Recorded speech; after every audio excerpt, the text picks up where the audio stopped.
Press. Balitang Metro.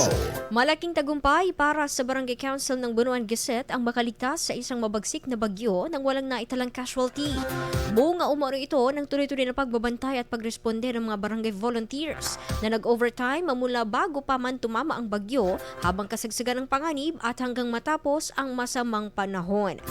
Pinagting ang koordinasyon, pagbibigay ng utos at pagpapatupad ng mga hakbang ng may malinaw na direktiba at maayos na komunikasyon para matiyak ang kaligtasan ng buong komunidad. Patuloy ang naging monitoring sa lagay ng panahon ilang araw bago ang inaasahang paglandfall ng bagyo, kabilang pa ang hamon ng daluyong partikular sa Tondaligan Beach na sakop ng barangay.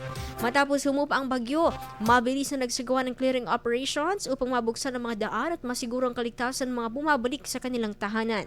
Sa kasalukuyan, nakatuon ang barangay sa pagpapabuti pa ng disaster response upang mapabuti pa ang serbisyo publiko. IFM News. IFM News. IFM.